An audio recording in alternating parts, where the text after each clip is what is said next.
मध्य प्रदेश की डॉक्टर मोहन यादव सरकार ने आकार ले लिया है। मंत्रिमंडल विस्तार के साथ ही सरकार एक्शन में आ गई है। सरकार जन कल्याण और विकास की दिशा में आगे कदम बढ़ा रही, लेकिन इससे ज्यादा उसका फोकस लोकसभा चुनाव पर है। बल्कि यूं कहें कि CM doctor Mohan Yadav mission 2024 में जुट गए हैं। सीएम डॉक्टर मोहन यादव ही नहीं, बीजेपी भी लोकसभा चुनाव की जमावट में लगी है। बीजेपी ने कैबिनेट विस्तार से साधे क्षेत्रीय और जातीय समीकरण। कैबिनेट विस्तार में दिखी 2024 की तैयारी की झलक। 28 मंत्रियों में से 12 ओबीसी से है। मध्य प्रदेश में ओबीसी आबादी करीब 51% है। आंकड़ों के लिहाज से देखें तो सरकार में ओबीसी भागीदारी भी करीब 40% बैठती है। भाजपा ने जिसकी जितनी संख्या भारी, उसकी उतनी हिस्सेदारी का निभाया वादा। मोहन कैबिनेट में क्षेत्रीय समीकरण साधने की भी कवायद। सबसे ज्यादा 9 मंत्री मालवा निमाड़ से है। 4 मंत्री ग्वालियर चंबल रीजन से है। महाकौशल बुंदेलखंड से 4 मंत्री बनाए गए हैं। मध्य भारत रीजन से 6 और विंध्य से 3 मंत्री हैं। एसटी वर्ग से 4 मंत्री बनाकर कमलनाथ के गढ़ छिंदवाड़ा में फोकस किया गया है। बीजेपी के साथ ही डॉक्टर मोहन यादव की सरकार भी चुनावी तैयारियों के लिहाज से ही आगे बढ़ रही है। मोहन का मिशन 24। शपथ लेते ही सीएम डॉक्टर मोहन यादव ने हिंदुत्ववादी फैसले लिए। धर्म स्थलों समेत सार्वजनिक जगहों पर स्पीकर के शोर पर रोक लगाई। खुले में अंडा मांस की दुकानें भी प्रतिबंधित कर दी गयी। सदन में सीएम ने वादा किया कि लाडली बहना समेत कोई योजना बंद नहीं होगी। अफसरों से संकल्प पत्र के वादों और मोदी की गारंटी पर फोकस करने को कहा गया। मंत्रियों को लोकसभा चुनाव के लिए मैदान में उतरने के निर्देश दिए। लोकसभा चुनाव की तैयारी में कांग्रेस भी पीछे नहीं है। कांग्रेस ने विधानसभा चुनाव की करारी हार के बाद प्रदेश इकाई भंग कर दी। नए सिरे से संगठन खड़ा किया जा रहा है। बीजेपी अपने दिग्गज नेताओं को चुनाव मैदान में उतारने जा रही है। भाजपा प्रदेश और केंद्र सरकार के काम गिनाकर डबल इंजन के फॉर्मूले पर चुनाव लड़ रही, तो कांग्रेस दोनों सरकारों के खिलाफ मोर्चा खोलने जा रही है। चुनावी तैयारियों को लेकर दोनों पार्टियां आमने सामने हैं। भारतीय जनता पार्टी 2024 के लोकसभा के चुनाव की तैयारियों में जुट गई है। नए रूप में, नई ऊर्जा और नए उमंग के साथ भारतीय जनता पार्टी का एक एक कार्यकर्ता, प्रत्येक बूथ का कार्यकर्ता प्रधानमंत्री मोदी जी के नेतृत्व में हर बूथ पर मोदी होंगे।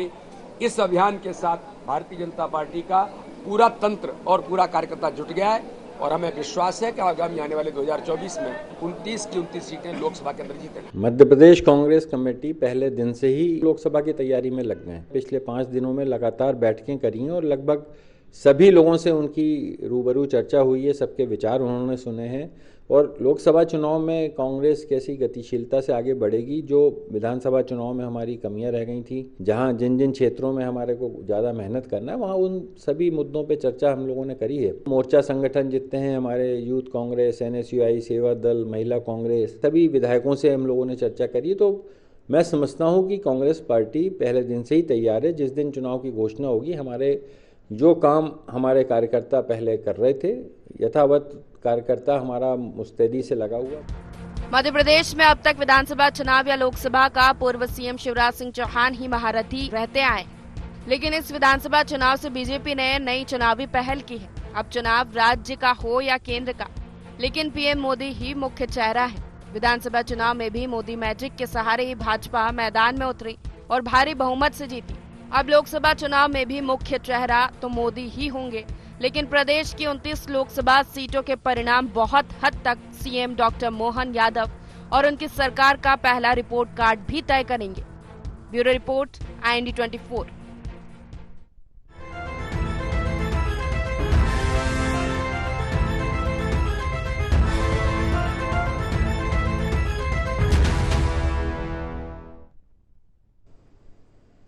नमस्कार, बहुत स्वागत है आपका IND एजेंडा देख रहे हैं आप। मैं हूं आपके साथ प्रोशिता शर्मा। मोहन का मिशन 24। मध्य प्रदेश में इन दिनों माहौल चुनावी है। लोकसभा चुनाव के लिए लगभग 5 महीने का समय बाकी है, लेकिन सियासी सरगर्मी शुरू हो गई है। सत्तारूढ़ बीजेपी हो या विपक्षी कांग्रेस, दोनों की चुनावी तैयारियों में कोई कसर बाकी नहीं है। बीजेपी इस कोशिश में है कि वो क्लीन स्वीप करे, यानी कि सभी 29 की 29 सीटें उसके कब्जे में आए। वहीं कांग्रेस पूरी ताकत लगा रही है कि वो लोकसभा चुनाव में जनता के बीच अपनी पैठ प्रदर्शित कर सके। मुद्दे वही है, बीजेपी का डबल इंजन का फॉर्मूला और कांग्रेस का डबल इंजन की सरकार के खिलाफ मोर्चा। भाजपा से मिशन 24 की कमान सीएम डॉक्टर मोहन यादव के हाथ है, तो मुकाबले में कांग्रेस की नई टीम। अब इसके बाद क्या इनकी रणनीति होगी, क्या है चुनावी अस्त्र और कैसे इस नई चुनावी जंग को देखते हैं राजनीति के जानकार, इसी पर चर्चा करेंगे। लेकिन उससे पहले जान लेते हैं एजेंडा के मुख्य पॉइंट्स क्या है सीएम डॉक्टर मोहन यादव का मिशन 24। क्या लोकसभा चुनाव पर फोकस हो रहा सरकार का एजेंडा। मोदी मैजिक, मोहन के मिशन से क्लीन स्वीप कर पाएगी बीजेपी। कांग्रेस को कितनी कामयाबी दिला पाएगी नई टीम। इन्हीं 4 सवालों के साथ चर्चा की शुरुआत करेंगे। खास पैनल हमारे साथ जुड़ गया है। सबसे पहले आपका परिचय करा देते हैं। हमारे साथ मीडिया विभाग मध्य प्रदेश कांग्रेस उपाध्यक्ष संतोष सिंह गौतम जी जुड़ गए, बहुत स्वागत है। मध्य प्रदेश भाजपा से प्रवक्ता बृजगोपाल लोया जी हमारे साथ जुड़ गए, आपका भी बहुत स्वागत है। वरिष्ठ पत्रकार योगीराज योगेश जी हमारे साथ जुड़ गए हैं, आपका भी बहुत स्वागत है। सबसे पहले बृजगोपाल जी, आपसे ही मेरा सवाल है कि जिस तरह की तैयारी देखी जा रही है पार्टी की, संगठन की जो जमावट है, सीएम का फेस देख ले या मंत्रिमंडल देख ले, तो ये माना जाए कि अगला जो चुनाव होगा वो नई सरकार का परफॉर्मेंस टेस्ट होगा।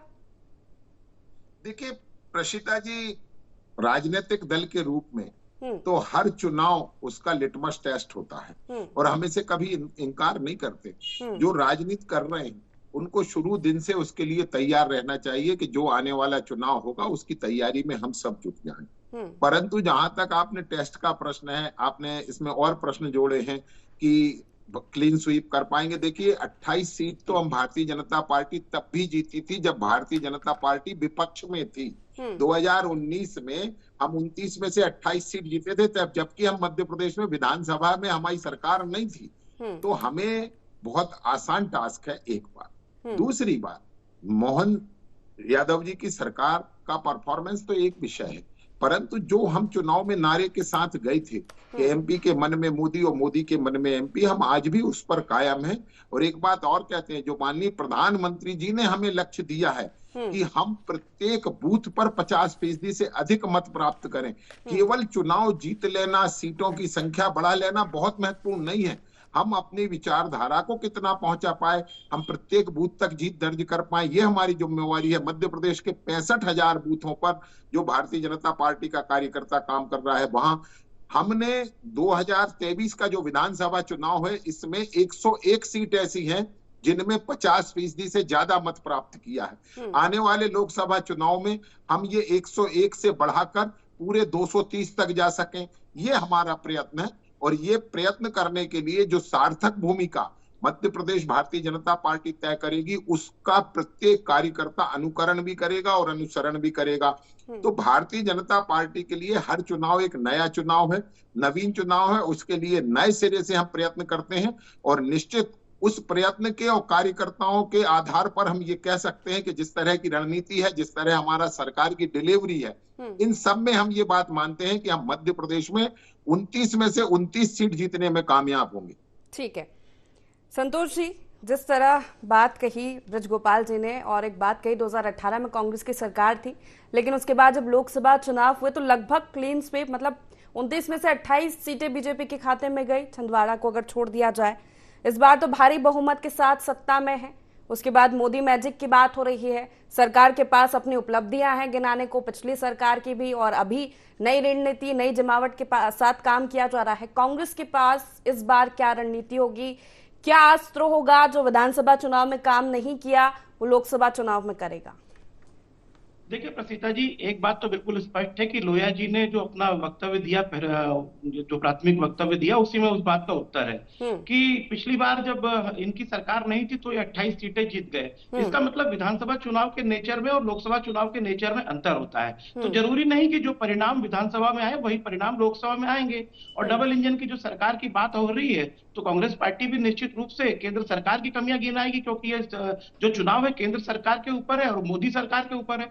तो निश्चित रूप से मोदी सरकार की जो कमियां हैं उसको गिनाने का पूरा काम करने के साथ ही ये जो वादे या मध्य प्रदेश की जनता से शिवराज सिंह जी ने या भारतीय जनता पार्टी ने किए थे, जो बाद में मोहन यादव जी को पूरे करने पड़ेंगे, उसको लेकर हम जनता के बीच में जाएंगे। और निश्चित रूप से जीतू पटवारी जी ने अपने जब स्वागत भाषण दिया पीसीसी के भीतर, तो उन्होंने ये कहा कि हम भारतीय जनता पार्टी के संकल्प पत्र के आधार पर भारतीय जनता पार्टी के मुख्यमंत्री और नेताओं से सवाल पूछेंगे। तो हर कार्यकर्ता हमारा संकल्प पत्र लेकर तैयार है और निश्चित रूप से इस संकल्प पत्र के आधार पर भारतीय जनता पार्टी के नेताओं से, उनके मंत्रियों से और उनके मुख्यमंत्री से हम सवाल करेंगे। हम ये सवाल करेंगे कि जो 3,000 रुपए की आशा जगाकर आप सरकार में आए हो लाडली बहनों के प्रति, तो वो 3,000 रुपए की कोई डेडलाइन बताइए कि वो 3,000 रुपए महिलाओं के खाते में कब आएंगे।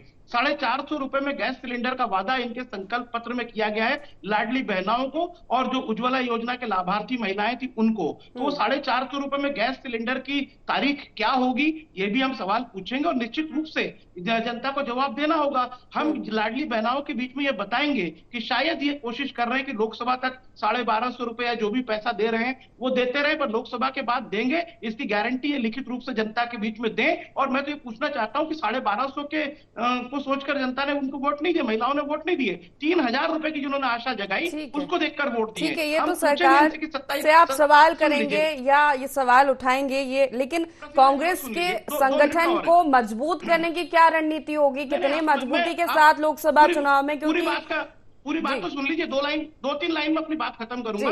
2700 रुपए इन्होंने समर्थन मूल्य की बात की गेहूं की, वो कब देंगे?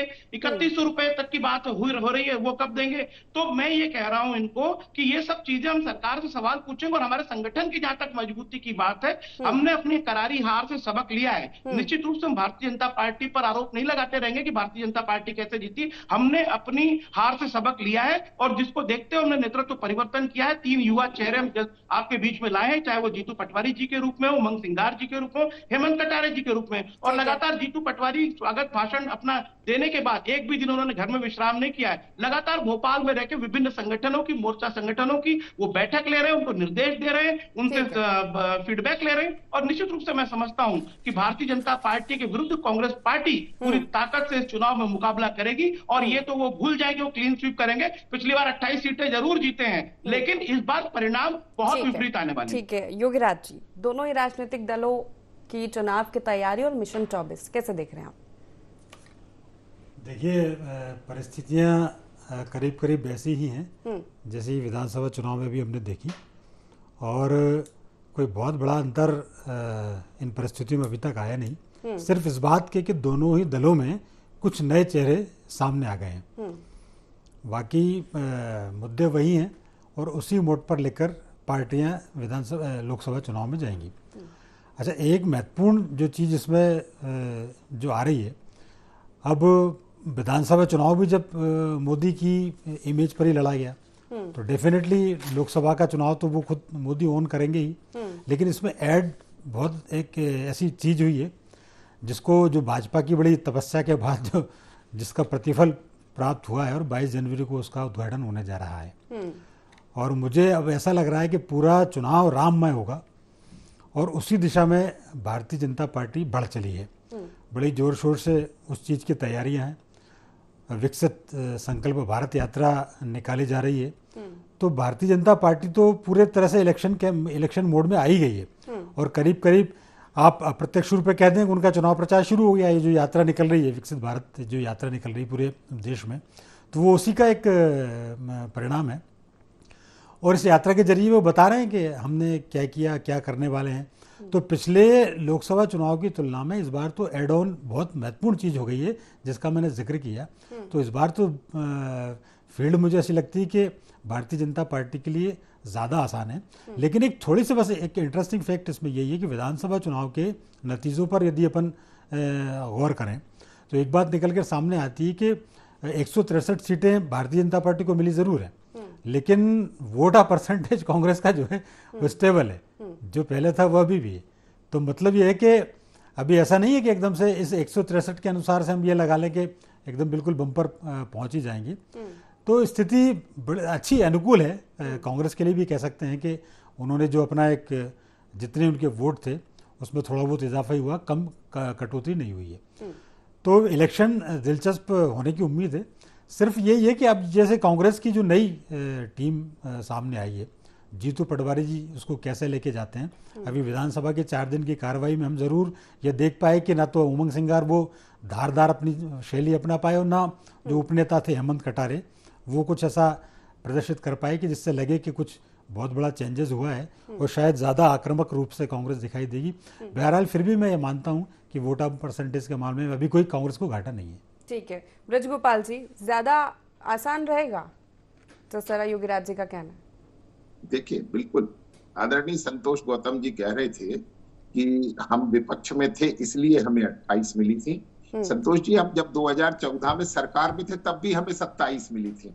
और एक योगी राज जी ने एक प्रश्न खड़ा किया है कि कांग्रेस का वोट परसेंट में फर्क नहीं आया है, ये बिल्कुल सच है। देखिए, मैं बताता हूँ, कांग्रेस को 2004 में जितना वोट मिला था 2009 में मिला, 2014 में मिला और 2019 में मिला।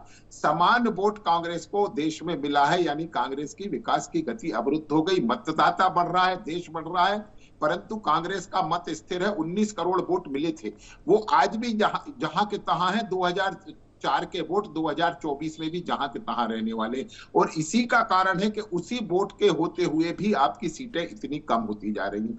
दूसरी बात, आपने एक प्रश्न किया था कि कांग्रेस में परिवर्तन हो रहा है, संगठन के रूप में हो रहा है, तो देखिए बिल्कुल कुछ कड़वी बातें भी हैं। सच्चाई ये है कि कांग्रेस ने कभी चुनाव को तो छोड़िए, आप खुद की पार्टी को लोग गंभीरता से नहीं लेते। जिस तरह कमलनाथ मध्य प्रदेश की कांग्रेस को छोड़कर गए हैं, मैं नहीं समझता हूं कि राजनीति में ये कोई बहुत बेहतर चीज है। जब आप जिम्मेवार 2017 से मध्य प्रदेश कांग्रेस के थे, तो आज हार के समय आपको साथ होना था। वो विधायक दल की बैठक तक में नहीं आए, जो पहली बैठक हुई थी और उस दिन मध्य प्रदेश में थे, छिंदवाड़ा में थे, और उनके साथ छिंदवाड़ा के 6 विधायक नहीं आए। एक बात और कहता हूं कि आप देखिए कांग्रेस ने किनके हाथ में कमान दी है। जिनके हाथ में कमान दी है वो खुद अपना चुनाव 35,000 वोट से हार कर आए हैं। जिनको प्रभारी बनाया है भंवर जितेंद्र सिंह जी को, वो अपने लगातार 2 चुनाव हार चुके हैं। इसके साथ साथ मैं एक और बात कहना चाहता हूं कि कांग्रेस इस तरह का कोई सापेक्ष प्रयत्न कहां करती है। संतोष जी ने कुछ जो प्रश्न उठाए हैं कि ये आप करेंगे, तो हमने तो जो कहा है वो करेंगे।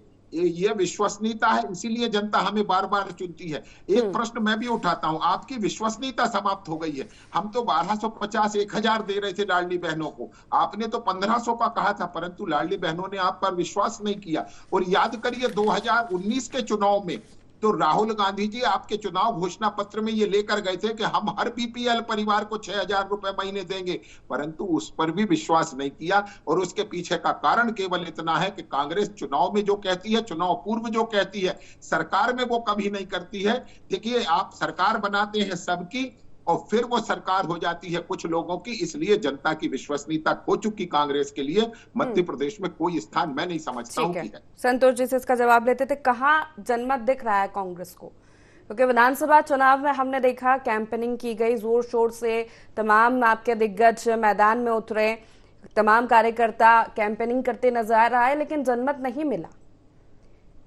देखिए प्रसीता जी, तभी तो हम विपक्ष में बैठे हैं ना, इसमें कौन सा आश्चर्य की बात है। हमारी बात लगता है कि हम ठीक से जनता तक नहीं पहुंचा पाए, इसीलिए हम विपक्ष में बैठे हैं। लेकिन निश्चित रूप से भारतीय जनता पार्टी को 163 सीटें मिली हैं, तो इसका अहंकार तो प्रवक्ताओं में भी आना स्वाभाविक है। तो निश्चित रूप से वो ये मानेंगे नहीं कि उनकी पार्टी भी चुनाव को हार सकती है या उसकी सीटें कम हो सकती हैं। लेकिन मैं समझता हूं कि हर चुनाव का नेचर अलग होता है। और ब्रजगोपाल लोया जी ने कहा कि मुझे कोट करते हुए कहा कि संतोष जी ने कहा कि आपकी पार्टी विपक्ष में थी तो हमको इतनी, मेरा कहने का ये मतलब था कि हर चुनाव का नेचर अलग होता है। लोकसभा चुनाव अलग मुद्दों पर लड़े जाते हैं और विधानसभा चुनाव अलग मुद्दों पर लड़े जाते हैं। तो हम पूछेंगे, प्रधानमंत्री जी से भी सवाल पूछेंगे लोकसभा चुनाव को लेकर कि मणिपुर जल रहा था तो मोदी जी दिल्ली में क्यों बैठे हुए थे, चुनाव प्रचारों में कैसे लगे हुए थे, कैसे उनको रोटी अच्छी लग रही थी खाना, जबकि हमारी बहनों की नग्न परेड हो रही थी। और 1 साल बाद लोगों का सामूहिक अंतिम संस्कार किया गया 87 के लगभग लोगों का।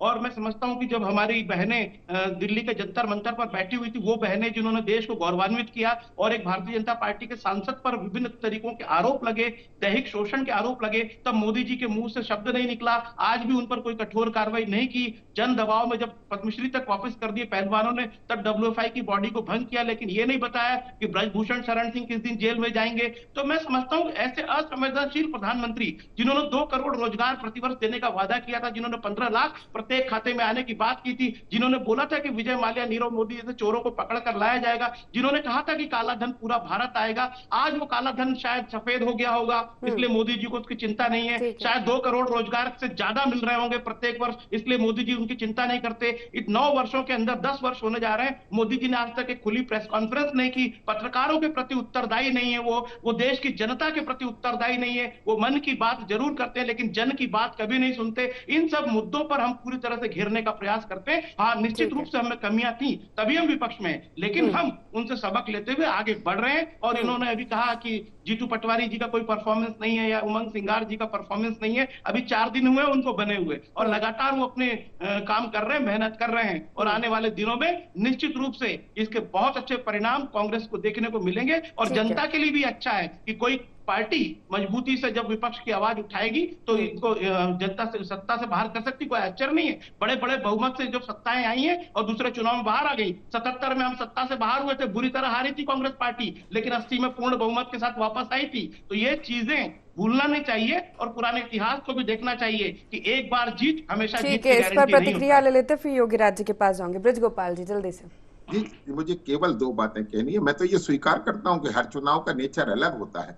आप याद करिए ना, 2018 के विधानसभा चुनाव में हमें 40.8% वोट मिले थे और उसमें 53 मिले। जो लोकसभा का चुनाव था 4 माह बाद, बिल्कुल नेचर अलग होता है, ये सच है। परंतु और ये अभी जो कह रहे थे कि जनता परिवर्तन करती है, बड़े बड़े किले ढह जाते हैं, बिल्कुल सच है। इससे हम इंकार नहीं करते, ये लोकतंत्र है, इसमें किसी का राज, किसी की बपौती नहीं है। परंतु एक बात समझिए, इतिहास हमें भविष्य की योजनाओं के बारे में सिखाता है। इतिहास ये है कि 1984 की 414 सीटों से आपकी यात्रा प्रारंभ है और 2 सीटों से हमारी यात्रा प्रारंभ है, जो लगातार चुनाव दर चुनाव बढ़ती गई। भारतीय जनता पार्टी की सीटें और कांग्रेस की घटती गई और घटते घटते आप मान्यता प्राप्त विपक्ष की भूमिका में भी नहीं है। इस पर आत्मचिंतन करने की बहुत आवश्यकता है। विपक्ष की भूमिका तो तभी अदा करेंगे ना सक्षम विपक्ष की, जब विपक्ष के नेता होने लायक सीटें अर्जित करेंगे। तो पहला फोकस आपका जहां होना चाहिए, वहां की जगह आपका नेगेटिव है। आप भारतीय जनता पार्टी में झांकने का प्रयत्न कर रहे हैं, जबकि आपको अपने अंदर झांकने की आवश्यकता है। और आज भी अगर आप वो नहीं करेंगे तो देश की जनता एक अच्छे विपक्ष से जो है वो वंचित रह जाएगी। इसलिए हमें आग्रह है कि कृपया अच्छे विपक्ष की भूमिका के लिए एक अच्छा विपक्ष जरूरी है। योगी राज, जिस तरह की रणनीतियां देख पा रहे हैं हम, अगर जमावट की बात की जाए, संगठन भारतीय जनता पार्टी मंत्रिमंडल जैसा देखा जाए तो लगभग 6 संसदीय क्षेत्र छोड़ दिए जाए तो 23 लोकसभा क्षेत्र जिनसे एक एक मंत्री बनाए गए हैं। आगे जो रणनीति विकसित संकल्प भारत यात्रा निकाली जा रही है, दूसरी ओर कांग्रेस की पूरी नई टीम है और राहुल गांधी न्याय यात्रा शुरू कर रहे हैं जो मध्य प्रदेश से भी गुजरेगी। देखिए, ये सब उसी तैयारियों का हिस्सा है। राहुल गांधी को पहला जो पार्ट था भारत जोड़ो यात्रा का, वो ऐसा माना गया कि कुछ हद तक सफल था और 1-2 स्टेट्स में उनकी सरकार बनाने में वो कामयाब रहे, इसका श्रेय वो भारत जोड़ो यात्रा को देते। महत्वपूर्ण बात यह है कि अभी भी यदि आप 15 लाख के मुद्दे पर चुनाव लड़ोगे तो मुझे ऐसा नहीं लगता कि उसमें कुछ बहुत हासिल होने वाला है। अभी भी आप अडानी के मुद्दे पर चुनाव लड़ोगे तो भी आप कुछ नहीं पाओगे। आपको तय करना पड़ेगा कि पब्लिक के मुद्दे क्या हैं और इसमें कांग्रेस को बहुत गंभीरता से एक एक कदम बड़ी मेहनत के साथ आगे बढ़ना होगा। ये कोई मैं सजेशन नहीं दे रहा, वो इसलिए क्योंकि अब जो चुनाव हो रहा है ये 2 महत्वपूर्ण बात होंगी। एक तो जो 2024 का जो लोकसभा चुनाव होगा 2 मायनों में डिफरेंट होगा। एक मायना मैंने बताया कि राम मंदिर का निर्माण हो रहा है, दूसरा इस बार इंडी गठबंधन के नाम पर चुनाव हो रहा है। मध्य प्रदेश में डेफिनेटली हम कह सकते हैं कि इंडी गठबंधन का कोई सिरा भी नहीं है या तो, लेकिन इंडी गठबंधन का नेता स्टालिन यदि साउथ में बयान देता तो उसका असर मध्य प्रदेश में पड़ता है। तो ये कांग्रेस के लिए कोई बहुत अच्छे संकेत नहीं है। भले ही आप ये कहें कि साहब हम तो यहाँ मध्य प्रदेश तो 2 ही दलों का, 2 दलीय व्यवस्था का स्टेट है, तो या तो सीधा सीधा जो मुकाबला है वो भारतीय जनता पार्टी और कांग्रेस के बीच है। लेकिन जब विभिन्न घटक एक साथ मिलते हैं तो उन घटकों की विचारधारा अपने स्टेट्स के हिसाब से अलग अलग होती है और वो उस मानसिकता को रहते हुए स्टेटमेंट देते हैं और वो स्टेटमेंट कांग्रेस को भारी पड़ता है। तो कम से कम नए मुद्दे लेकर आए, नए लोगों की आप बात करें, बेरोजगारी की बात कर लें, आप महंगाई की बात कर लें, यही मुद्दे कांग्रेस के मुद्दे पुरजोर तरीके से जो लोगों को लेके जाएं तो मुझे ऐसा लगता है कि ज़्यादा असरकारी होगा। और इनमें कोई दमदाम नहीं बची। मैं बता रहा हूँ आपको, 15 लाख में, नोटबंदी में, ये एक बार, दो बार, 5 6 1 दर्जन से ज़्यादा चुनाव हो चुके हैं इन मुद्दों पर, तो सब में कांग्रेस को मुंह की खानी पड़ी है। तो मुद्दे नए हों, चेहरे तो इन्होंने बदल ही दिए। मध्य प्रदेश में चूंकि एक ताजगी भरी कांग्रेस हम आने वाले दिनों में देखेंगे, अब वो किस मोड पे वो जाती है। क्योंकि देखिए आप, मोहन यादव की ताजपोशी के साथ ही न केवल मध्य प्रदेश साधने की कोशिश की, सब जानते हैं वो यादव में, और उत्तर प्रदेश और बिहार और भी अन्य बेल्ट में इस जाति का असर है। और राहुल गांधी पूरी पॉलिटिक्स उनकी जो है भी जातीय जनगणना और पिछड़ों पर केंद्रित है। तो वो एक जो इशू था उसको तो पंक्चर करने की कोशिश भारतीय जनता पार्टी ने की है। तो कांग्रेस को बहुत साइलेंटली, बहुत इंटेलिजेंटली मुद्दों को आगे बढ़ाना पड़ेगा, वह मुद्दे जो जनता के मुद्दे हैं। तो टीम बदली है तो मुद्दे भी बदलने की यहाँ पर जरूरत है। ठीक है, समय की कमी है। आप तीनों मेहमानों का बहुत शुक्रिया करना चाहूंगी हमारे साथ इस चर्चा में शामिल होने के लिए।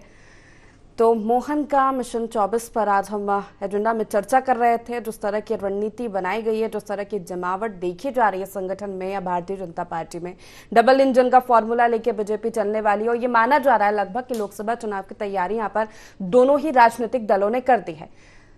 कांग्रेस ने अपनी टीम तो बदल दी है लेकिन मुद्दे वही है। क्या मुद्दे बदलेगी, क्या रणनीति आगे कांग्रेस की होगी और क्या इसका फायदा कांग्रेस को मिलेगा, क्योंकि लगभग 28 सीटें बीजेपी के खाते में सिर्फ एक सीट छोड़ दे और इस बार मिशन 29 लेकर भारतीय जनता पार्टी चल रही है, बहुमत के साथ सत्ता में है और जिस भी तरह की परिस्थितियां दिख रही है वो बीजेपी के पक्ष में दिख रही है।